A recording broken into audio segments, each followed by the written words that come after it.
Hi all, welcome to I+. ഞാൻ അക്ഷര.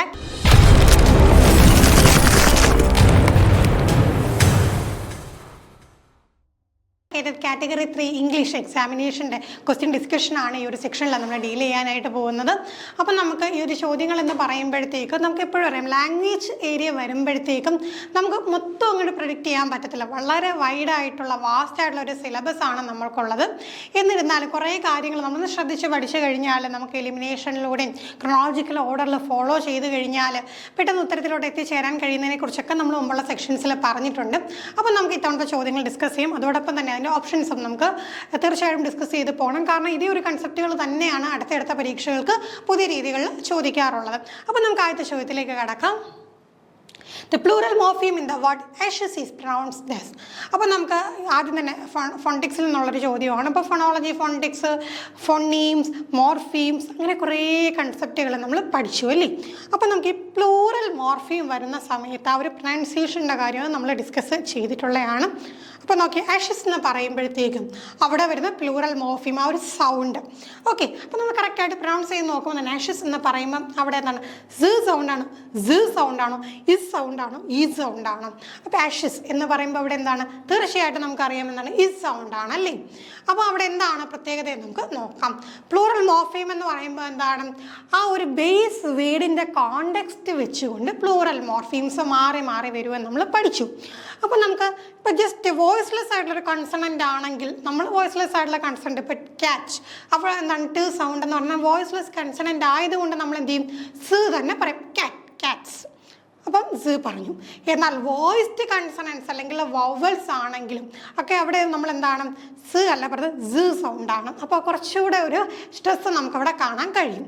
എന്നാൽ നമ്മൾ സിബ്ലിംഗ് സൗണ്ട്സ്, അപ്പോൾ എന്താണ് ഈ പറയുന്ന സിബ്ലിംഗ് സൗണ്ട്സ് എന്ന് പറയുമ്പോൾ എന്താണ്, ഒരു ഹിസ്സിങ് സൗണ്ട് നമ്മൾ പ്രൊഡ്യൂസ് ചെയ്യുന്ന സമയത്ത് ഒരു ഹിസ്സിങ് കേൾക്കും. സ്, സ്, ഷ്, ഷ്, ജ് അങ്ങനെയൊക്കെ വരുന്ന സമയത്ത് നമ്മൾ നോക്കിക്കഴിഞ്ഞാൽ നമുക്ക് എന്ത് കാണാൻ കഴിയും, അവിടെ ഇസ് സൗണ്ടാണ്. ഇസ്, അഷസ്, വിഷസ്, ജഡ്ജസ് എന്നൊക്കെ പറയുന്ന സമയത്ത് എന്താണ്, ഇസ് ആണ്. സ് അല്ല, സ് അല്ല, ഇസ് സൗണ്ടാണ് നമുക്കവിടെ കാണാനായിട്ട് കഴിയുന്നത്. നമ്മൾ വളരെ ബേസിക്കായിട്ട് പഠിച്ച കാര്യമാണ്, അത് തന്നെ ചോദിച്ചു. അടുത്ത ചോദ്യം, the term not associate with Michael Bakhtin. ബക്തിനുമായിട്ട് ബന്ധമില്ലാത്ത ടേം ഈ കൂട്ടത്തിൽ ഏതാണ്? നമ്മുടെ സിലബസിൽ എടുത്ത് പറഞ്ഞിട്ടുള്ള ഒരു സംഗതിയല്ല, എന്നിരുന്നാൽ പോലും വളരെ ബേസിക്കായിട്ടുള്ള തിയറിയെക്കുറിച്ചുള്ള നോളജ് ഉണ്ടായിരിക്കണമെന്ന് നമ്മൾ ഓൾറെഡി പറഞ്ഞതാണ്.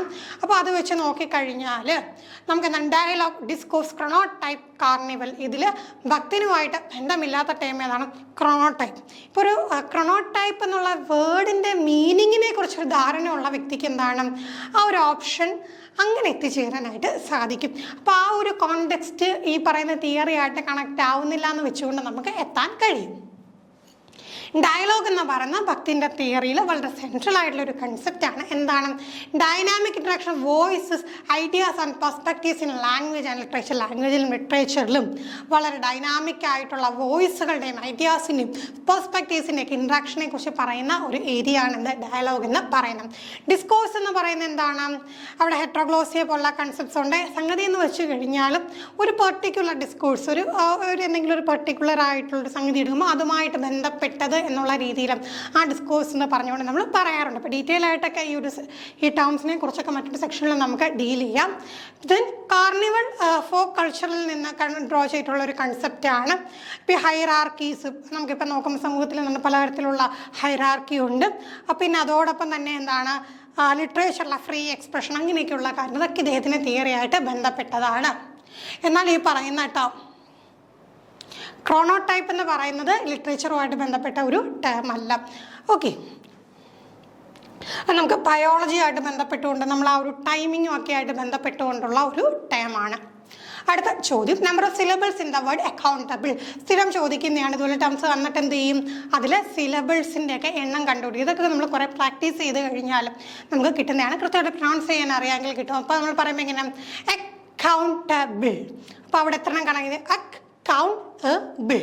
അപ്പോൾ എത്ര സിലബിൾസ്? നമുക്കവിടെ 4 സിലബിൾസ് ആണ് വന്നത്. അടുത്ത ചോദ്യം, A thought to turn was an experience. It modified his sensibility. The remark was made by. നമുക്ക് ഇത്തരത്തിലുള്ള ചോദ്യങ്ങൾ തീർച്ചയായിട്ടും പരീക്ഷയ്ക്ക് ചോദിക്കുന്നതാണ്. ഇപ്പോൾ ഓരോരുത്തവരെ കുറിച്ച് പറഞ്ഞിട്ടുള്ള സ്റ്റേറ്റ്മെൻറ്റുകളൊക്കെ തന്നിട്ട് ആരെക്കുറിച്ചാണ് അല്ലെങ്കിൽ ആര് പറഞ്ഞതാണ്, ഏത് ബുക്കിൽ പറഞ്ഞതാണ് എന്നൊക്കെ. ഇപ്പോൾ ഒരു ഡണ്ണിനെ കുറിച്ച്, ജോൺ ഡണ്ണിനെ കുറിച്ചുള്ള ഒരു സ്റ്റേറ്റ്മെൻറ്റാണ്. അപ്പോൾ അദ്ദേഹത്തിന് എന്താണ്, a thought to done was an experience that modified his sensibility എന്നൊക്കെ പറയും. തീർച്ചയായിട്ടും സപ്പോർട്ട് ചെയ്ത് പറഞ്ഞതാണ്. അപ്പം നമ്മൾ അത് എടുത്ത് പറഞ്ഞതായിരുന്നു വെച്ചാൽ പലപ്പോഴും എന്താണ്, മെറ്റാഫിസിക്കൽ പോയിറ്റ്സിനെ അവർ ഉണ്ടായിരുന്ന കാലഘട്ടത്തിൽ വളരെ എന്താണ് അത്ര വാല്യൂ ചെയ്തിട്ടില്ലാത്ത ഒരു ഗ്രൂപ്പായിരുന്നു. പിന്നീടാണ് ഇവരുടെ ഫീച്ചേഴ്സ്, കോമൺ ആയിട്ടുള്ള ഫീച്ചേഴ്സ് വെച്ചുകൊണ്ട് ഇവരൊരു ഗ്രൂപ്പായിട്ട് മെറ്റാഫിസിക്കൽ പോയിറ്റ്സ് എന്നുള്ള ഗ്രൂപ്പ് എന്നൊക്കെ എന്ത് ചെയ്യുന്നു, അവരെ കാറ്റഗറൈസ് ചെയ്തതെന്ന് നമ്മൾ പറഞ്ഞിട്ടുണ്ട്. അപ്പം നമുക്ക് ഈ കൂട്ടത്തിൽ നോക്കുമ്പോഴത്തേക്കും മെറ്റാഫിസിക്കൽ പോയിറ്റ്സുമായിട്ട് ബന്ധപ്പെട്ടിട്ട് ഒരു വർക്ക് എഴുതിയിട്ടുള്ള ആരാണ്? ഡ്രൈഡൻ ആണോ, ആൽവേഴ്സ് ആണോ, ടി.എസ്. ഇലിയറ്റ് ആണോ, ജോൺസൺ ആണോ? ആരാണ്? ടി.എസ്. ഇലിയറ്റ് ആണ്. ടി.എസ്. ഇലിയറ്റിൻ്റെ ഏത് വർക്കാണ്? അദ്ദേഹത്തിൻ്റെ ഇമ്പോർട്ടൻ്റ് ആയിട്ടുള്ളൊരു എസ്സേ ആണല്ലേ ദ മെറ്റാഫിസിക്കൽ പോയിറ്റ്സ്. ഈ ഒരു പെർട്ടിക്കുലർ എസ്സേയുടെ ഒരു കീ പോയിന്റ് തന്നെയാണ്, കീ പാർട്ടാണ്. ജോൺ ഡണ്ണിൻ്റെ യൂണിക് ക്വാളിറ്റീസിനെ കുറിച്ച് ഇലിയറ്റ് ഡിസ്കസ് ചെയ്യുന്ന പാർട്ടാണ്. ഈ praise John Donne and other metaphysical poet for their ability to unify thought and emotion. അപ്പം നോക്കിക്കുകയും മെറ്റാഫിസിക്കൽ പോയിറ്റ്സ് ഡണ്ണും അദ്ദേഹത്തെ പോലുള്ള മറ്റ് മെറ്റാഫിസിക്കൽ പോയിറ്റ്സിൻ്റെ ആ ഒരു ക്വാളിറ്റിയെക്കുറിച്ച് പറയണം. തോട്ടും ഇമോഷനും ഒക്കെ യൂണിഫൈ ചെയ്ത് കൊണ്ടുപോകാനുള്ള creating a synthesis of intellect and feeling in their poetry. അവരുടെ പോയിട്രിയിൽ എന്താണ് ഇൻ്റലക്റ്റും ഫീലിങ്ങും ഒക്കെ എന്താണ് സിന്തസൈസ് ചെയ്തിട്ടുള്ളതായിട്ട് നമുക്ക് കാണാൻ കഴിയും. അടുത്ത, in which Shakespearean play does an anachronism of the clock occur. അതായത് ക്ലോക്കിൻ്റെ ഒരു അനക്രോണിസം എന്ന് പറഞ്ഞു കഴിഞ്ഞാൽ ഈ പർട്ടിക്കുലർ സംഗതി ഈ പറയുന്ന കഥ നടക്കുന്ന കാലഘട്ടത്തിൽ കണ്ടുപിടിച്ചിട്ടില്ല, ഇല്ലാത്തൊരു കാര്യമാണ്. പക്ഷേ അത് ഈ ഒരു വർക്കിൽ നമുക്ക് കാണാൻ കഴിയും. ഇപ്പോൾ ക്ലോക്ക് ആ ഒരു ടൈമിൽ റോമിൽ കണ്ടുപിടിച്ചിട്ടില്ല. എന്നാൽ പോലും നമുക്ക് ഏത് വർക്കിലാണ് കാണാൻ കഴിയുന്നത്? Taming of the shrew, Macbeth, Cymbeline, Julius Caesar. ഏത് വർക്കിലാണ്? ജൂലിയസ് സീസറിലാണ് നമുക്ക് കാണാനായിട്ട് സാധിക്കുന്നത്. In Julius Caesar by William Shakespeare and anachronism occurs in the act 2 scene 1. Act 2 scene 1 പറയുന്നതാണ്.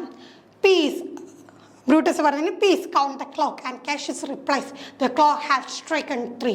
അപ്പം നോക്കിക്കുകയും ഈ ഒരു അനക്രോണിസ്റ്റ് എന്ന് നമുക്ക് പറയാനുള്ള കാര്യം എന്താണ്? Mechanical clock does not exist in ancient Rome. Ancient റോമിൽ മെക്കാനിക്കൽ ക്ലോക്കുകൾ എക്സിസ്റ്റ് ചെയ്തിരുന്നില്ല. അപ്പം നോക്കി, എലിസബത്തിൻ കോണ്ടെക്സ്റ്റ് ആണ് പറഞ്ഞത്. അപ്പോൾ എലിസബത്തിൻ കോണ്ടെക്സ്റ്റിൽ നിന്നുകൊണ്ടാണ് കാര്യം പറഞ്ഞത്, അല്ലാതെ ആ പ്ലേയുടെ സെറ്റിംഗ്, ഇത് പണ്ട് നടന്ന കഥയല്ലേ പറയുന്നത്. അപ്പോൾ ആ ഒരു സെറ്റിങ്ങിൽ നിന്നുകൊണ്ടല്ല ഈ ഒരു കാര്യം, എലിസബത്തിൻ കോണ്ടെക്സ്റ്റിൽ നിന്നുകൊണ്ടാണ് ആ ക്ലോക്കിൻ്റെ കാര്യം ഇവിടെ പറയുന്നത്. അടുത്ത ചോദ്യം, the poet who was appointed poet laureate in succession to Wordsworth. ഇവിടെയൊക്കെയാണ് നമ്മൾ ക്രോണോളജിക്കൽ ഓർഡറിൽ സിലബസ് ഫോളോ ചെയ്ത് പഠിക്കണമെന്ന് പറയുന്നത് പ്രാധാന്യം മനസ്സിലാകും. അപ്പോൾ വേർഡ്സ്വർത്ത് എന്ന് പറയുമ്പോഴത്തേക്കും റൊമാൻറ്റിക് ഏജിൻ്റെ കീ ഫിഗർ ആയിരുന്നു. അപ്പോൾ പോയിറ്റ് ലോറേറ്റ് സ്ഥാനത്തിരുന്നത് അദ്ദേഹമാണ്. അദ്ദേഹത്തിൻ്റെ മരണശേഷം ആരാണ് ആ സ്ഥാനത്തേക്ക് വന്നത്? അപ്പം റൊമാൻറ്റിക് ഏജ് കഴിഞ്ഞാൽ നേരെ എങ്ങോട്ടാണ് പോകുന്നത്? വിക്ടോറിയൻ ഏജിലോട്ടാണ് പോകുന്നത്. വിക്ടോറിയൻ ഏജിലെ കീ ഫിഗർ തന്നെയായിരിക്കും തീർച്ചയായിട്ടും പോയിറ്റ് ലോറേറ്റ് ആവുക. അപ്പോൾ ഉള്ളത് ആരാണ്? Lord Tennyson, Robert Browning, Robert bridges, Ted Hughes. ആരാണ്? ആൽഫ്രഡ് ലോർഡ് ടെന്നിസൺ ആണ് ആർക്ക് ശേഷം? വേർഡ്സ്വർത്തിന് ശേഷം പോയിറ്റ് ലോറേറ്റ് സ്ഥാനം അലങ്കരിച്ചത്. അടുത്ത ചോദ്യം, the poet who passed away recently in 2024 മരണപ്പെട്ട പോയിന്റിനെ കുറിച്ചാണ് ചോദ്യം. നമ്മൾ പറഞ്ഞു റീസെൻ്റ് ആയിട്ടുള്ള ചോദ്യങ്ങൾ വരും. ചിലപ്പോൾ നോബൽ പ്രൈസ് ആയിരിക്കും, അല്ലെങ്കിൽ ഇതുപോലെ എന്തെങ്കിലും ഇമ്പോർട്ടൻ്റ് ആയിട്ടുള്ള എന്തെങ്കിലുമൊക്കെ അവാർഡുകൾ കിട്ടിയതാകും, അല്ലെങ്കിൽ മരണപ്പെട്ടതാകും. ഇതൊക്കെ ചോദിക്കാൻ സാധ്യതയുണ്ട്. അപ്പോൾ 2024 മരണപ്പെട്ടത് ഈ കുട്ടികൾ ആരാണ്? ടോറൂദർ, KKN ദറുവാല, ശിവ് കെ കുമാർ, ജയന്ത മഹപത്ര. ആരാണ്? KKN ദറുവാലയാണ് 2024 റീസെൻ്റായിട്ട് മരണപ്പെട്ടിട്ടുള്ള പോയിറ്റ്. അടുത്ത ചോദ്യം, the linguistic term of the loss of the letter O in the phrase didn't. അപ്പം ഡിഡ് നോട്ട് എന്നുള്ളതിനെ നമ്മൾ ചുരുക്കി ഡിഡിൻറ്റ് എന്ന് പറയും. അപ്പോൾ അത്തരത്തിൽ ആ ഓ ഒമിറ്റ് ചെയ്യുന്നതിന് ആ ലോസിന് പറയുന്ന പേരെന്താണ്? എലിഷൻ, അസിമിലേഷൻ, സിൻകോപ്പേഷൻ, ലേഷൻ. അപ്പോൾ എന്താണ് പറയുക? അതിന് എലിഷൻ എന്നാണ് നമ്മൾ പറയുക. എലിഷൻ എന്താണ്? Omission of sound syllable in speech often to make pronunciation easier of faster. നമ്മുടെ പ്രൊനൗൺസിയേഷൻ ഡിഡ് നോട്ട് എന്ന് പറയുന്നതിനൊക്കെ ഈസി ആയിട്ട് ഡിഡിൻ എന്ന് നമുക്ക് പറയാനായിട്ട് നമ്മൾ എന്ത് ചെയ്യുന്നു? ഓ എന്നുള്ള സൗണ്ടിങ് ഒമിറ്റ് ചെയ്യുന്നു. അപ്പോൾ എന്താണ്? ഈസിയർ ഓഫ് ഫാസ്റ്റർ ആവാൻ വേണ്ടിയിട്ട് അതിനെ ഒമിറ്റ് ചെയ്യുകയാണെങ്കിൽ അതെന്താണ്? അത് എലിഷൻ ആണ്. അപ്പോൾ ഡിഡിനിൽ നമ്മൾ ആ ഒരു ഓ എന്നുള്ള ലെറ്റർ നോട്ട് അവിടെ എന്താണ് നോട്ടിലെ ഓ മാറ്റുമ്പോഴത്തേക്ക് അത് എലിഷൻ്റെ ഒരു എക്സാമ്പിളായിട്ട് മാറി. അസിമിലേഷൻ എന്താണ്?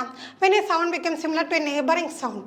അപ്പോൾ എന്താണ് ഈ അടുത്തുള്ള സൗണ്ടുമായിട്ട് സിമിലർ ആയിട്ട് വരും. ഇപ്പോൾ ഇൻപുട്ട് എന്ന് പറഞ്ഞതിന് പകരം നമ്മൾ എന്താണ് ഇൻപുട്ട് എന്ന് പറഞ്ഞു പോകും. കാര്യം എന്താണ് ഒരു സൗണ്ടുമായിട്ട് സിമിലാരിറ്റി ഉണ്ട്, നമ്മൾ ഇൻപുട്ട് എന്ന് പറഞ്ഞു പോകും. അടുത്ത സിൻകോപ്പേഷൻ എന്താണ്? Omission of A sound of letters from the middle of A word. ഇപ്പം എന്താണ് വേർഡിൻ്റെ മിഡിൽ നിന്നൊക്കെ എന്ത് ചെയ്യുന്നു നമ്മൾ ഒമിറ്റ് ചെയ്യുന്നു. എന്തിനാ? പ്രൊനൗൺസ് ചെയ്യാനുള്ള സൗകര്യത്തിന്. ലൈബ്രറി എന്ന് പറഞ്ഞതിന് പറയുന്ന ലൈബ്രറി എന്ന് പറയുന്നു. ലയേഷൻ എന്ന് പറഞ്ഞാൽ linking of normally silent final consonant to the initial vowel sound of the following word in certain language like French. നമുക്ക് ഇംഗ്ലീഷിൽ ഇതിന് എക്സാമ്പിൾസ് ഇല്ല, അതുകൊണ്ടാണ് ഫ്രഞ്ച് ഭാഷയിലൊക്കെ എന്ത് ചെയ്യുന്നുണ്ട് നോർമലി സൈലന്റ് ഫൈനൽ കൺസണന്റിനെ ഇനിഷ്യൽ വവൽ സൗണ്ടുമായിട്ട് എന്ത് ചെയ്യുന്നു ചേർത്ത് ലിങ്ക് ചെയ്ത് പറയുന്നു. അപ്പം അതിനെയാണ് നമ്മൾ എന്ത് പറയുക ലയേഷൻ എന്ന് പറയുന്നത്. നമുക്ക് ഇംഗ്ലീഷിൽ എക്സാമ്പിൾ പറയാൻ കഴിയില്ല, ഫ്രഞ്ചിലൊക്കെയാണ് ഇത് എക്സാമ്പിൾ ഉള്ളത്. അടുത്ത ചോദ്യം, deep structure of the sentence is associated with. Deep structure എന്നുള്ള കൺസെപ്റ്റ് എന്തുമായിട്ട് ബന്ധപ്പെട്ടിരിക്കുന്നു? ഡീപ്പ് സ്ട്രക്ചറും സഫർ സ്ട്രക്ചറും ഒക്കെ നമ്മൾ പഠിച്ചിട്ടുള്ളതാണ്. Structural grammar, functional grammar, TG grammar, communicative grammar എന്തുമായിട്ട് ബന്ധപ്പെട്ടിരിക്കുന്നു? TG ഗ്രാമറിലെ ട്രാൻസ്ഫോർമേഷൻ ജനറേറ്റീവ് ഗ്രാമറുമായിട്ടാണ് ബന്ധപ്പെട്ടിരിക്കുന്നത്. TG ഗ്രാമർ അല്ലെങ്കിൽ ട്രാൻസ്ഫോർമേഷൻ ജനറേറ്റീവ് ഗ്രാമർ ആരുടെ തിയറിയാണ്? നോം ചോംസ്കിയുടെ തിയറിയാണ്. അവിടെ എന്തിനെക്കുറിച്ച് പറഞ്ഞാൽ ഡീപ്പ് സ്ട്രക്ചറിനെ കുറിച്ച് പറയുന്നു അല്ലെ, which represent the core meaning of A sentence. ആ മീനിങ്ങിൻ്റെ ആ ഒരു സെന്റൻസിൻ്റെ കോർ മീനിങ്ങിനെ കുറിച്ച് പറയുന്നതാണ് deep structure. Before it is Trafford in the way it is actually spoken or written. അപ്പോൾ നമ്മൾ എന്ത് ചെയ്യുന്നു അത് ആക്ച്വലി നമ്മൾ സംസാരിക്കുക അല്ലെങ്കിൽ എഴുതുന്ന ഫോമിലോട്ട് പോകുന്നതിന് മുമ്പുള്ള ആ കോർ മീനിങ്ങിനെ നമ്മൾ എന്ത് പറയുന്നു ഡീപ്പ് സ്ട്രക്ചർ എന്ന് പറയുന്നു. എന്നാൽ നമ്മളത് എന്ത് ചെയ്യുന്നുണ്ട് സ്പോക്കൺ ഓർ റിട്ടൺ ഫോമിലേക്ക് ട്രാൻസ്ഫോം ചെയ്യുമ്പോൾ അതിനെ എന്താണ് സഫർ സ്ട്രക്ചർ എന്നാണ് പറയുന്നത്. അടുത്ത structural grammar focus on the sentence structure but doesn't deal with deep structure. Structural grammar എന്താണ്? സെന്റൻസ് സ്ട്രക്ചറിനെ കുറിച്ചാണ്, പക്ഷേ ഇവിടെ നമുക്ക് ആപ്റ്റായിട്ട് വരില്ല. ഫങ്ഷണൽ ഗ്രാമർ എങ്ങനെയാണ്? ലാംഗ്വേജ് വർക്ക് ഇൻ കമ്മ്യൂണിക്കേഷൻ, കമ്മ്യൂണിക്കേഷനിലെ ലാംഗ്വേജ് എങ്ങനെ വർക്ക് ചെയ്യുന്നു എന്നതുമായിട്ട് ബന്ധപ്പെട്ട് ആ ചോദ്യം വന്നിട്ടുണ്ട്. ഈ സെക്ഷനിൽ തന്നെ ആ ചോദ്യം വന്നിട്ടുണ്ട്. കമ്മ്യൂണിക്കേറ്റീവ് ഗ്രാമർ എന്ന് വെച്ചാൽ എന്താണ്? Focus on the use of language in context. ഓരോ കോണ്ടെക്സ്റ്റിൽ നമ്മൾ എങ്ങനെ കമ്മ്യൂണിക്കേറ്റ് ചെയ്യുന്നു ആ ഉപയോഗിക്കുന്ന ഗ്രാമറിനെയാണ് നമ്മൾ എന്ത് പറയുക കമ്മ്യൂണിക്കേറ്റീവ് ഗ്രാമർ എന്ന് പറയുക. അടുത്ത ചോദ്യം, which of the following is autobiographical novel of Han Kang. Han കാങ്ങിൻ്റെ ഓട്ടോബയോഗ്രഫിക്കൽ നോവൽ അല്ലാത്തത് ഇത്. അപ്പോൾ ഇതുപോലെ എന്താണ് അത്ര നമുക്ക് സ്ഥിരം നമ്മൾ കേൾക്കുന്ന റൈറ്റേഴ്സ് അല്ലാത്തുള്ള റൈറ്റേഴ്സിൻ്റെ വർക്കുകളെ കുറിച്ചൊക്കെ ചോദ്യങ്ങൾ വരാറുണ്ട്. അപ്പോൾ നമുക്ക് എല്ലാ റൈറ്റേഴ്സിനും എല്ലാ വർക്കും പഠിക്കാൻ പറ്റില്ല. അപ്പോൾ എന്ത് ചെയ്യുക, ഇങ്ങനെയൊക്കെയുള്ള ചോദ്യങ്ങളുണ്ട്, പേടിക്കേണ്ട, ബാക്കി ചോദ്യങ്ങൾ നമ്മൾ അറ്റൻഡ് ചെയ്യും. Okay, the vegetarian, the white book, we do not part Greek lessons. ഇതിൽ ദ വൈറ്റ് ബുക്ക് എന്നുള്ളതാണ് ഹാൻ കാങ്ങിൻ്റെ ഈ ഒരു ഓട്ടോബയോഗ്രഫിക്കൽ എലമെൻ്റ് ഉള്ള നോവൽ. ദ വെജിറ്റേറിയനും ഗ്രീക്ക് ലെസണും ഒക്കെ അദ്ദേഹത്തിൻ്റെ വർക്ക് തന്നെയാണ്. ദ വൈറ്റ് ബുക്ക് ഓട്ടോബയോഗ്രഫിക്കലായിട്ടുള്ള വർക്കാണ്. The critic who said the author is dead വളരെ ഇമ്പോർട്ടൻ്റ് ആയിട്ടുള്ളൊരു ചോദ്യമാണ്. സിലബസിൽ എടുത്ത് പറഞ്ഞിട്ടില്ലെങ്കിൽ പോലും നമുക്ക് ഒഴിവാക്കാൻ പറ്റാത്തൊരു ബേസിക് തിയറിയാണ് അല്ലേ. അപ്പം ദ ഓഥർ ഈസ് ഡെഡ് എന്ന് പറയുന്ന കൺസെപ്റ്റ് ആരുമായി ബന്ധപ്പെട്ടിരിക്കുന്നു? ബാസ്, ഡെറിഡ, ലോട്ടിയ, ഡീമാൻ ആരുമായിട്ട് ബന്ധപ്പെട്ടാണ്? റോളാൻ ബാർട്സുമായിട്ട് ബന്ധപ്പെട്ടതാണ് ഓഥർ ഈസ് ഡെഡ്. അപ്പോൾ എന്ത് കോണ്ടെക്സ്റ്റിലാണ് പറഞ്ഞത്? The author is dead was famously coined by Roland Barthes in his essay the death of the author. Death of the author എന്നുള്ള ആ ഒരു പെർട്ടിക്കുലർ എസ്സേയിലാണ് ദ ഓഥർ ഈസ് ഡെഡ് എന്നുള്ള ആ ഒരു ഫ്രേസ് അദ്ദേഹം ഉപയോഗിച്ചത്. Barthes argue that once a text is created the author's personal intention, biography and identity should not influence or limit the interpretation of text. ഒരു വർക്ക് അങ്ങോട്ട് എഴുതി കഴിഞ്ഞാൽ പിന്നെ ഒരിക്കലും എന്താണ് ഓഥറുടെ പേഴ്സണലായിട്ടുള്ള ഉദ്ദേശങ്ങളോ ബയോഗ്രഫിയോ ഐഡന്റിറ്റിയോ ഒന്നും എന്താണ് ഈ പർട്ടിക്കുലർ വർക്ക് വായിക്കുന്നതിനെ ഇൻ്റർപ്രറ്റ് ചെയ്യുന്നതിനെ ഇൻഫ്ലുവൻസ് ചെയ്യാനായിട്ട് പാടില്ല. Instead, the focus should be on the text itself and the reader's engagement with it. പിന്നെ ആർക്കാണ് പ്രാധാന്യം? ആ ഒരു ടെക്സ്റ്റിനാണ് പ്രാധാന്യം, അല്ലാതെ ഓഥറിനല്ല. ടെക്സ്റ്റിന് പ്രാധാന്യം ആ ടെക്സ്റ്റ് വായിക്കുന്ന റീഡറിൻ്റെ എൻഗേജ്മെൻറ്റിന് പ്രാധാന്യം. അപ്പോൾ നമുക്ക് എന്താ മനസ്സിലാക്കാം? The death of the author give rise to the birth of the reader എന്ന ഉള്ള ഒരു കൺസെപ്റ്റാണ് നമുക്ക് കാണാൻ കഴിയുന്നത്. അത് major theme of the Karnad's Nagamandala. നമുക്ക് ഇന്ത്യൻ റൈറ്റേഴ്സിൽ നിന്നുള്ള ചോദ്യങ്ങൾ വരാറുണ്ട്. അപ്പോൾ ഇവിടെ വളരെ പോപ്പുലർ ആയിട്ടുള്ളൊരു വർക്കാണ് ചോദിച്ചിട്ടുള്ളത്.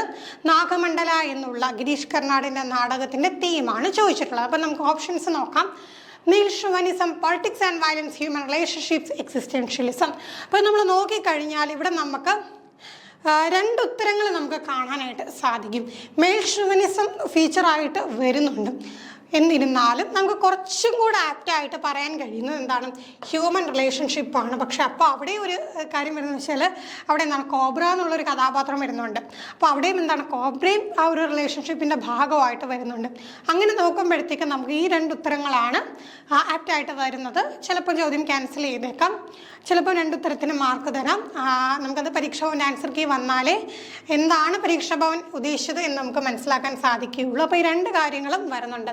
പിന്നീട് നാഗമണ്ഡല എന്ന് പറയുന്ന വർക്ക് സിനിമയായിട്ടും നാടകമായിട്ടും ഒക്കെ എന്താണ് അഡാപ്റ്റ് ചെയ്തിട്ടുള്ളതാണ്, നമ്മൾ പലരും കണ്ടിട്ടുള്ളതാണ്. അപ്പോൾ നമുക്കറിയാം ഈ കാര്യങ്ങളെല്ലാം എന്താണ്, ഈ പറഞ്ഞ പൊളിറ്റിക്സ് ആൻഡ് വയലൻസും എക്സ്റ്റൻഷ്യലിസം ഈ 2 തീം അവിടെ വരുന്നില്ല.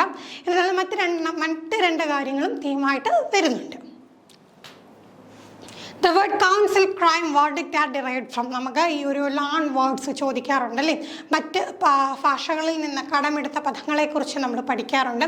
അത്തരത്തിൽ കൗൺസിൽ ക്രൈം വെർഡിക്റ്റ് പോലെയുള്ള വാക്കുകൾ ഏത് ലാംഗ്വേജിൽ നിന്ന് വന്നതാണത്, ലാറ്റിൻ ലാംഗ്വേജിൽ നിന്ന് വന്നതാണ്. അടുത്ത which character represent the coloniser in the Tempest. ഷേക്സ്പിയറിൻ്റെ വർക്കുകളിൽ നിന്ന് 1-2 ചോദ്യം ഉറപ്പായിട്ടും ചോദിക്കും. ഇത്തവണ എന്താ അതിൽ കൂടുതൽ ചോദിച്ചിട്ടുണ്ട് കേട്ടോ. അപ്പോൾ എന്താണ് ഇത്തവണ ചോദിച്ചിരിക്കുന്ന ഒരു ചോദ്യം ഇതാണ്, ടെമ്പസ്റ്റിലെ കോളനൈസർ ആരാണ്? അപ്പോൾ അതിൻ്റെ ഒരു കഥ അറിയാമെങ്കിൽ തന്നെ നമുക്ക് ഉത്തരത്തിലെത്താം. പ്രോസ്പെറോ ആണോ, കാലിബൻ ആണോ, ഏരിയൽ ആണോ, സൈക്കോറാക്സ് ആണോ? ആരാണ്? പ്രോസ്പെറോ ആണ് അവിടുത്തെ കോളനൈസർ എന്ന് പറയുന്നത്. ഐലൻഡിലോട്ട് എത്തുന്നു, എന്നിട്ട് എന്ത് ചെയ്യുന്നു, അവിടെ കൺട്രോൾ ഏറ്റെടുക്കുന്നു. കാലിബൻ്റെ മേളിലെ പവർ, അതായത് നേറ്റീവ് ഇൻഹാബിറ്റൻ്റ് ആയിട്ടുള്ള കാലിബൻ്റെ മേളിൽ എന്താണ് അധികാരം സ്ഥാപിക്കുന്നത്. അപ്പോൾ കോളനൈസർ ആരാണ്? പ്രോസ്പെറോ ആണ്. അപ്പോൾ എന്താണ് ഈ പ്രോസ്പെറോ സ്വയം എങ്ങനെയാണ് കാണുന്നത്? ഹീസ് സുപ്പീരിയർ ടു കാലിബനേക്കാൾ സുപ്പീരിയർ ആണ് എന്ന് പറഞ്ഞുകൊണ്ട് ഡൊമിനേറ്റ് ചെയ്യുന്നു. അവിടെ നോക്കിയ ഒരു കോളനൈസർ ആൻഡ് കോളനൈസ്ഡ് പീപ്പിൾ തമ്മിലുള്ള ബന്ധമാണ് നമുക്ക് കാണാൻ കഴിയും. കാലിബൻ അവിടുത്തെ കോളനൈസ്ഡ് ക്യാരക്ടറാണ്. ഏരിയയിലൊരു സ്പിരിറ്റാണ്, പ്രോസ്പെറോയെ ഹെൽപ്പ് ചെയ്യുന്ന സെർവ് ചെയ്യുന്ന സ്പിരിറ്റാണ്.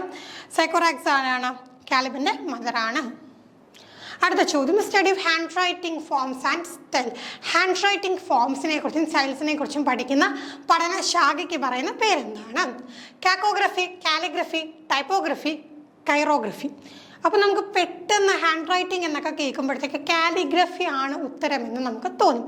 കാരണം നമ്മൾ ഈ ഒരു ലേണിംഗ് ഡിസബിലിറ്റീസ് പഠിച്ച സമയത്ത് ഡിസ്ഗ്രാഫിയ എന്നുള്ള ടൈമിനെ കാലിഗ്രഫി ആയിട്ടൊക്കെ കണക്ട് ചെയ്ത് നമ്മൾ പറഞ്ഞിട്ടുള്ളതാണ്. എന്നാൽ ഹാൻഡ് റൈറ്റിംഗ് ഫോം ആൻഡ് സ്റ്റൈലിനെ കുറിച്ചുള്ള പഠനമാണെങ്കിൽ നമ്മൾ അതിനെ എന്താ പറയുക, കൈറോഗ്രഫി എന്നാണ് പറയുന്നത്. അപ്പോൾ എന്താണ് chirography? Art or practice of writing എന്നുള്ള രീതിയിലാണ് കേട്ടോ. കാലിഗ്രഫി എന്ന് പറയുമ്പോഴത്തേക്ക് അത് artistic practice of producing beautiful handwriting, നല്ല ഭംഗിയുള്ള രീതിയിൽ നല്ല നമുക്കിപ്പം യൂട്യൂബിലൊക്കെ നമ്മൾ കാണാറുണ്ട് കാലിഗ്രഫി ആർട്ടിസ്റ്റുകൾ നല്ല ഭംഗിയിൽ എന്താണ് എഴുതുന്ന കാണാറുണ്ട്. അപ്പോൾ ആ ഒരു രീതിയിൽ ബ്യൂട്ടിഫുൾ ഹാൻഡ് റൈറ്റിംഗ് പ്രൊഡ്യൂസ് ചെയ്യുന്നതിനെയാണ് ആർട്ടിസ്റ്റിക് പ്രാക്ടീസിനെയാണ് നമ്മൾ എന്താ പറയുക കാലിഗ്രഫി എന്ന് പറയുന്നത്. മറ്റേത് എന്താണ് കൈറോഗ്രഫി. ടൈപ്പോഗ്രഫി എന്ന് വെച്ച് കഴിഞ്ഞാൽ art process of designing and arranging type. അപ്പോൾ എന്താണ് ഡിസൈനിങ് ആൻഡ് അറേഞ്ചിങ്ങിനെയാണ് നമ്മൾ ടൈപ്പോഗ്രഫി എന്ന് പറയുന്നത്. ഇനി നമുക്ക് സ്ഥിരം കേൾക്കുന്ന ടൈമാണ് കാക്കോഗ്രഫി. കാക്കോഗ്രഫി എന്താണ്? അത് പഠിക്കാനായിട്ട് നമ്മൾ പണ്ട് കേൾക്കുന്നൊരു സംഗതിയുണ്ട്. ചിലരുടെ ഹാൻഡ് റൈറ്റിംഗ് കാണുമ്പോഴത്തേക്കും കാക്ക ചകഞ്ഞിട്ട പോലെ ഉണ്ടെന്ന് പറയുമല്ലേ. അപ്പോൾ കാക്ക ആയിട്ടൊന്ന് കണക്ട് ചെയ്താൽ കാക്കോഗ്രഫി എന്താണ്? ഇല്ലെജിബിൾ അല്ലെങ്കിൽ ബാഡ് ആയിട്ടുള്ള മോശമുള്ള ഹാൻഡ് റൈറ്റിങ്ങിനെയാണ് നമ്മൾ എന്താ പറയുക കാക്കോഗ്രഫി എന്ന് പറയുക. അടുത്ത ചോദ്യം, the word cat is A dash of animal. അപ്പോൾ ക്യാറ്റ് എന്ന് പറയുന്നത് അനിമൽ എന്നുള്ള പദത്തിന് എന്താണ്?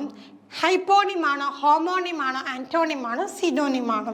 നമുക്ക് കറക്റ്റ് ഉത്തരവ് അറിയത്തില്ലെങ്കിൽ പോലും നമുക്ക് എന്താണ് ഓപ്ഷൻ എലിമിനേറ്റ് ചെയ്ത് എത്താൻ കഴിയുന്ന ഒരു ചോദ്യമായിരുന്നു. പിന്നെ വളരെ ബേസിക് ചോദ്യമാണ്, ഏറെക്കുറെ എല്ലാവർക്കും എന്താണ് ഉത്തരം അറിയാവുന്നതുമാണ്. എന്താണ്? ഹൈപ്പോണിമാണ്.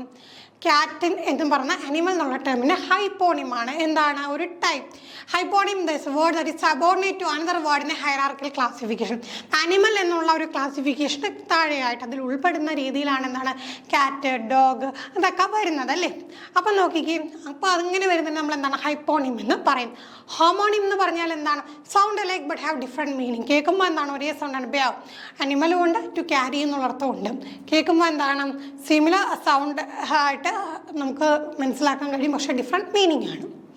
ആൻറ്റോണിം നമുക്കറിയാം ഓപ്പോസിറ്റ് മീനിങ് ആണ്. ഹോട്ട്, കോൾഡ്, ബിഗ്, സ്മോൾ എന്താണ് നേരെ വിപരീതമായിട്ടുള്ള അർത്ഥമാണെങ്കിൽ നമ്മൾ അതിനെ എന്ത് പറയും? അവിടെ നമ്മൾ ആൻറ്റോണിം എന്ന് പറയും. ഒരേ അർത്ഥമാണെങ്കിൽ നമ്മൾ അതിനെ എന്ത് പറയും? സിനോണിം എന്ന് പറയും. അവിടെ സിഡോണിം എന്ന് വെച്ചാൽ fictitious name, especially one used by an author. Authors ഒക്കെ എന്താണ് സിഡോണിംസ് എഴുതാറുണ്ട് അല്ലേ. സിഡോണിംസ് എന്ന് വെച്ചാൽ അവർക്ക് എഴുതാനായിട്ട് സ്വന്തം പേരല്ലാതെ ഫിക്ഷണൽ ആയിട്ടുള്ള പേര് വെച്ചൊക്കെ എഴുതാറുണ്ട്. അപ്പം അതിനെയാണ് സിഡോണിം. നമ്മൾ ചാൾസ് ലാംബിൻ്റെ ഇലിയ എന്നുള്ള സിഡോണിൻ്റെ കാര്യമൊക്കെ നമ്മൾ പറഞ്ഞിട്ടുള്ളതാണ്. അടുത്തത് the hamartia in the character of King Lear. King ലയറിൻ്റെ ഹമേർഷ്യ വീണ്ടും ഷേക്സ്പിയറിൽ നിന്നുള്ള ചോദ്യമാണ്, ഡയറക്റ്റ് ചോദ്യമാണ്. 4 ട്രാജഡീസ് നമ്മൾ കൃത്യമായിട്ട് പ്രധാനപ്പെട്ട 4 ട്രാജഡീസ് പഠിച്ചു വെക്കണം. ഓരോരുത്തരുടെ ട്രാജിക് ഫ്ലോയെ നമ്മൾ പഠിച്ചു വെക്കണം ഒക്കെ ചോദിച്ചിട്ടുണ്ട്. ഇത്തവണ കിങ് ലയറിൻ്റെ ഒരു ഹമേർഷ്യ എന്തായിരുന്നു? Jealousy, ambition, procrastination, pride. അപ്പോൾ എന്തായിരുന്നു? പ്രൈഡായിരുന്നു കിങ് ലയറിൻ്റെ ആ ഒരു ഓവർ പ്രൈഡ് കൊണ്ട് എന്ത് സംഭവിക്കുന്നു? അദ്ദേഹത്തിൻ്റെ ഒരു പതനം സംഭവിക്കുന്നു. അടുത്ത banians pilgrims progress is A or an. അതായത് ഈ ഒരു പെർട്ടിക്കുലർ വർക്ക് പിൽഗ്രിംസ് പ്രോഗ്രസ് എന്നുള്ള വർക്ക് എന്താണ്? അത് എപ്പിസ്റ്റിലാണോ, ട്രീറ്റീസ് ആണോ, അലഗറി ആണോ, എപ്പിക്കാണോ? നമുക്കറിയാം പിൽഗ്രിം പ്രോഗ്രസ് എന്ന് പറയുന്നത് എന്താണ്? അതൊരു അലഗറി ആണല്ലേ. അലഗറി എന്താണ്? ആ സ്റ്റോറി ആയിരിക്കും. Characters are evens are symbolic of abstract ideas or principles. Abstract ആയിട്ടുള്ള ഐഡിയാസ് ഓർ പ്രിൻസിപ്പിൾസിനെ സിംബോളിക് ആയിട്ട് എന്ത് ചെയ്യുന്നു? ക്യാരക്ടേഴ്സ് ആൻഡ് ഈവൻസ് ആയിട്ട് അവതരിപ്പിക്കുന്നു. അപ്പോൾ ക്രിസ്ത്യൻ എന്ന് പറയുന്ന ഒരു ക്യാരക്ടറിൻ്റെ സെലസ്റ്റിയൽ വേൾഡിലേക്കുള്ളൊരു യാത്രയാണ് നമുക്ക് ആ ഒരു വർക്കിൽ കാണാൻ കഴിയുന്നത്. എപ്പിസ്റ്റിൽ എന്താണ്? A letter or written correspondence ആയിട്ട് എഴുതുന്ന ഒരു ലെറ്റർ ആവാം, അല്ലെങ്കിൽ റിട്ടേൺ കറസ്പോണ്ടൻസ് ആവാം, അല്ലെങ്കിൽ ഒരു ലെറ്റർ ആകും. അതിനെ നമ്മൾ എന്താ പറയും? എപ്പിസ്റ്റിൽ എന്ന് പറയും. ട്രീറ്റീസ് എന്ന് പറഞ്ഞു കഴിഞ്ഞാൽ formal return work on A particular subject. ഒരു പെർട്ടിക്കുലർ സബ്ജക്റ്റിനെ കുറിച്ച് നമ്മൾ ഫോർമലായിട്ടുള്ള ഒരു എഴുത്തിനെ നമുക്ക് എന്ത് പറയാം? അതിനെ നമുക്ക് ട്രീറ്റീസ് എന്ന് പറയാം. Epic refers to a long narrative poem often dealing with heroic deeds. Epic എന്ന് വെച്ചാൽ എന്താണ്? ലോങ് നെറേറ്റീവ് പോയം ആയിരിക്കും അല്ലേ. അപ്പോൾ അവിടെ എന്താണ് പ്രത്യേകത? ഹീറോയിക് ഡീഡ്സിനെ കുറിച്ച് ആയിരിക്കും പറയുന്നത്. ഇതിഹാസങ്ങൾ എന്ന് നമ്മൾ പറയും. അടുത്ത ചോദ്യം, a linguistic expression which has become so over used that it is no longer conveys much meaning. ഓവറായിട്ട് ഉപയോഗിച്ച് ഇപ്പോൾ എന്താണ് അതിന് വലിയ മീനിങ് ഇല്ല എന്ന് പറയുന്നു. നമ്മൾ സ്ഥിരം പറയാനുള്ള ഡയലോഗ് ഇത് ഭയങ്കര ക്ലീഷയായിപ്പോയി. നമ്മൾ എപ്പോഴും ഇത് പറയാറുണ്ട്, പക്ഷേ അതിൻ്റെ കറക്റ്റ് അർത്ഥം എന്താണെന്ന് ഇപ്പോൾ പഠിച്ചു വെച്ചോളൂ. നോക്കിക്കും, ലിംഗ്വിസ്റ്റിക് എക്സ്പ്രഷനാണ്.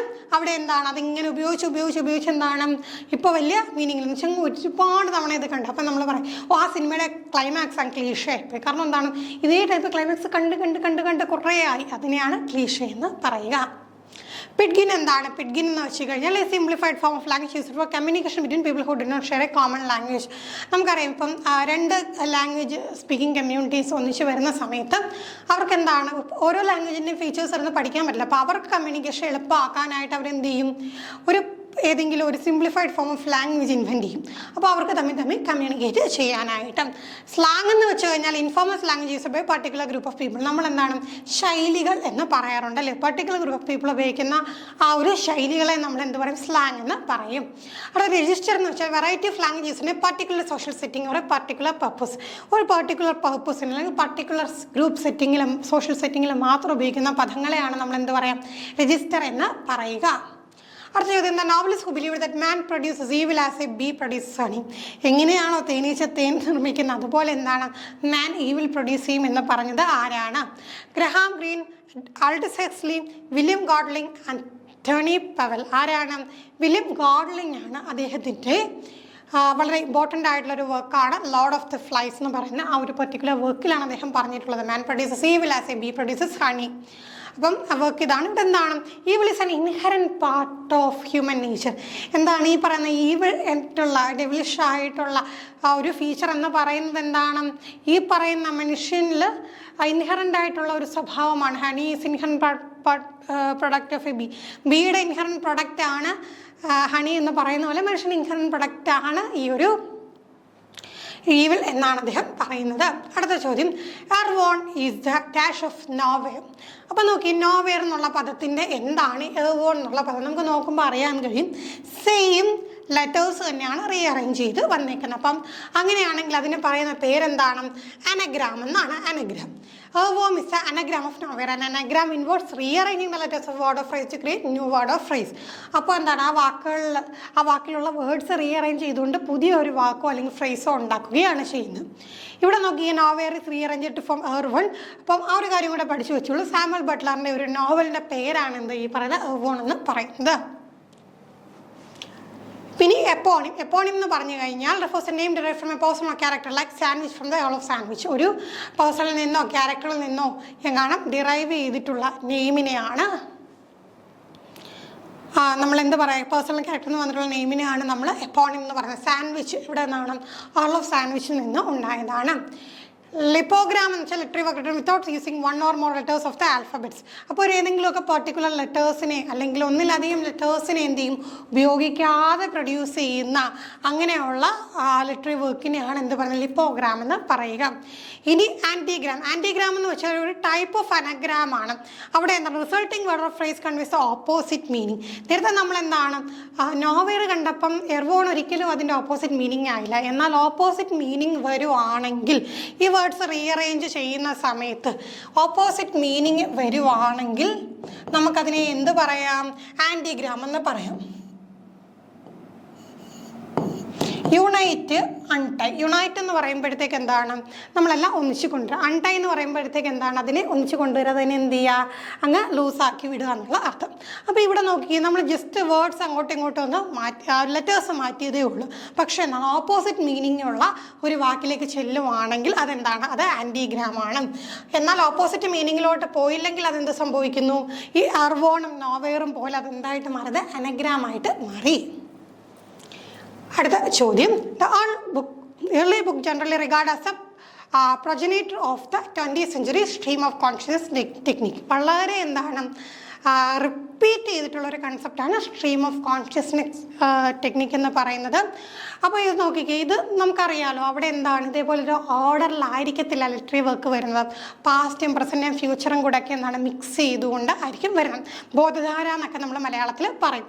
അപ്പോൾ ഈ ഒരു സ്ട്രീം ഓഫ് കോൺഷ്യസ് ടെക്നിക്ക് നമുക്ക് ആദ്യമായിട്ട് വന്നിട്ടുള്ള ഒരു വർക്ക് ഏതാണ്, Pamela, Tristram Shandy, Clarissa, Tom Jones. ഏത് വർക്കിലാണ് നമുക്ക് കാണാൻ കഴിയുന്നത്, ട്രിസ്റ്റം ഷാൻഡിയിലാണ് നമുക്ക് stream of conscious technique early use ചെയ്തിട്ടുള്ള കാണാൻ കഴിയും. ആരുടെ വർക്കാണ്, ലോറൻസ് സ്റ്റേണിൻ്റെ വർക്കാണ്.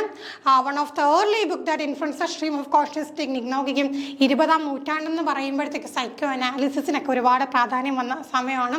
ഫ്രോയിഡിൻ്റെ തിയറീസ് ഒക്കെ വളരെ പോപ്പുലറൈസ് ആയ ഒരു ടൈമാണ്. അപ്പോൾ തീർച്ചയായിട്ടും ലിറ്ററേച്ചറിൽ അതിൻ്റെ ഫീച്ചേഴ്സ് നമുക്ക് കാണാൻ കഴിയും. അപ്പോൾ അത്തരത്തിലൊരു തുടക്കം കുറിച്ചിട്ടുള്ള വൺ ഓഫ് ദ വർക്കാണ്. അവിടെ എന്താണ് അൺകൺവെൻഷണൽ നറേറ്റീവ് സ്റ്റൈൽ, ഞാൻ ഈ പറഞ്ഞ പോലെ എങ്ങനെയാണ് ആ പർട്ടിക്കുലർ ക്യാരക്ടറിൻ്റെ ഉള്ളിലുള്ള ചിന്തകൾ, നമ്മുടെ മനസ്സിലെ ചിന്തകൾ എന്താണ് ഒരു ലീനിയർ ഓർഡറിലാണോ വരുന്നത്, അല്ല, നമുക്ക് പാസ്റ്റിനെ കുറിച്ചും പ്രസന്റിനെ കുറിച്ചും ഫ്യൂച്ചറിനെ കുറിച്ചും ഒക്കെ എന്താണ് ഒരേ സമയം ചിന്തിക്കാനായിട്ട് പറ്റും, മിക്സ് ചെയ്ത് ചിന്തിക്കാനായിട്ട് പറ്റും. അപ്പോൾ ആ ഒരു ക്യാരക്ടറിൻ്റെ മനസ്സിൻ്റെ ആ ഒരു സഞ്ചാരം പോലെയാണ് എന്ത് കാണാൻ കഴിയുന്നത്, നമുക്കൊരു വർക്ക് കാണാൻ കഴിയുന്നത്. അന്നത്തെ കാലത്ത് നമ്മൾ വളരെയധികം പുതുമയോടുകൂടി വന്ന ഒരു വർക്കായിരുന്നു. ഇനി നമുക്ക് പോയിട്രിയെ കുറിച്ചിട്ടുള്ള ഒരു ഡെഫിനേഷനാണ് റിതമിക്കൽ ക്രിയേഷൻ ഓഫ് ബ്യൂട്ടി. ഇപ്പോൾ കുറേ പോയിറ്റ്സ് കുറേ എന്താണ് ഇത്തരത്തിലുള്ള ഡെഫിനേഷൻസ് കൊടുത്തിട്ടുണ്ട്. കുറേയൊക്കെ നമുക്ക് ഓർമ്മ നിന്നവർക്ക് ഉത്തരം കിട്ടിക്കാണും. റിതമിക് ക്രിയേഷൻ ഓഫ് ബ്യൂട്ടി എന്ന പോയിട്രിയെ കുറിച്ച് പറഞ്ഞതാരാണത്, എഡ്ഗർ അലൻ പോയാണ്. അപ്പോൾ നമുക്ക് ബാക്കി ക്വസ്റ്റ്യൻസ് അടുത്ത സെക്ഷനിലായിട്ട് ഡിസ്കസ് ചെയ്യാം. താങ്ക്